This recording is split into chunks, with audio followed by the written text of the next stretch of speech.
I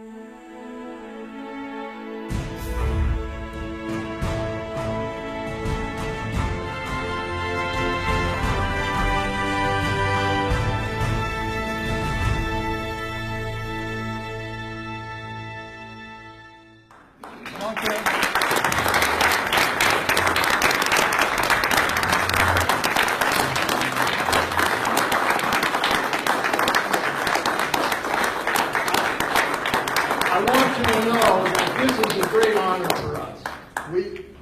We treat these guys like ourselves special because they are our veterans and part of the generation that gave really a whole lot to our future that we have today. I know that, I think it was Dan over here, he received it last month. He was our Humboldt hero.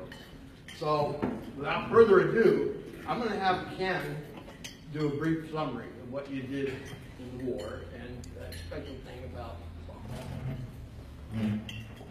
Well, let me say that I went on the honor flight back to Washington, D.C. a couple of years ago, and that was sponsored by Rotary. By the way, I've been a Rotarian for 59 years. So I've been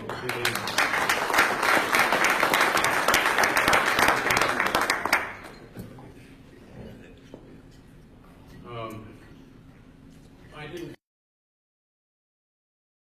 because I never did anything that was very heroic until I went on the honor flight, and all the veterans, you know, would get off the plane in the airports in Washington, and it was amazing to see all the people come around and give us the applause that you've done today for our service.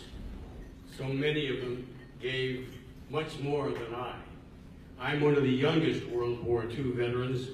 I'm only 92. But that's right. I am one of the youngest. I went in 1944 and was in for 2 years. I got out of the service. While I was in the service, I was a B-29 gunner. It's a central fire control gunner on a B-29. And the various stages you go through, and when you form your crew and you have your final rehearsal, you go to what's called Operational Training Unit. And mine was in Alamogordo, New Mexico.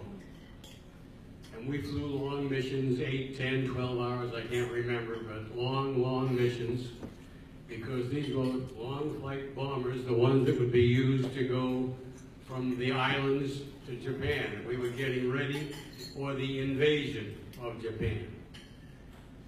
One morning, we were ready to fly. It was 5 a.m. It was pitch black. As a crew member, we took turns standing guard as they started each of the 4 engines, just in case they caught fire. So we are with a big fire extinguisher, and you're praying it doesn't catch fire. But anyway, it's pitch black. Suddenly, boom! It's brighter than day. It's like you were at a ball game, a baseball game, and they hadn't put the lights on yet, and it was 9 or 10 at night, only about twice as bright as that. It was amazing. Immediately, all flights were canceled. We did not take the flight that day. They canceled the flights. They told us an ammunition dump had blown up. About 2 weeks later, when they dropped the first atom bomb, then they told us what we'd seen. I was about 40 miles from the White Sands Proving Grounds when they exploded that first one. And because I was outside on the runway, they're starting the engines, I got the best view. I mean, it was shocking. And we accepted that an ammunition dump blew up until they told us a couple of weeks later what we had actually seen. So that's the one thing that I bring back. I got out of the service, No one ever fired at me. I went to Guam, and we were there for about 4 months while they were trying to clean up the Japanese who did not surrender, who were in the caves there. But Air Force, I was not out doing that. Anyway, I got out of the service. I went through 4 years of college. I got greetings. The Korean situation started up.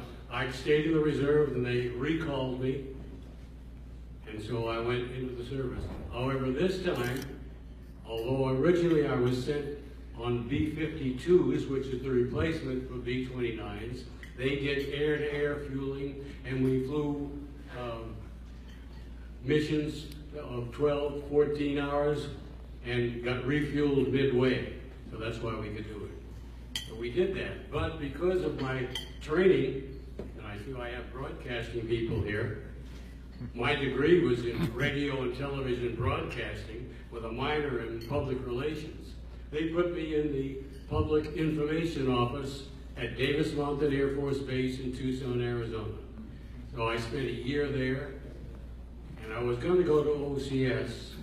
They accepted me, but then they told us they were going to let us out at the end of the year.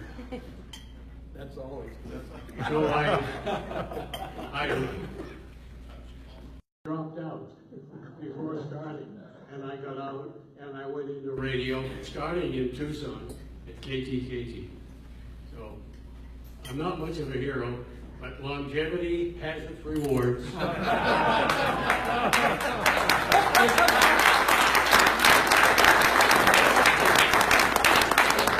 I'm 92 and going strong. Well, it's our honor from Humboldt County and Vets of America, the Legion, and all your fellow friends and people to say congratulations and present you with this plaque for your home. Thank you for your service. Thank you for your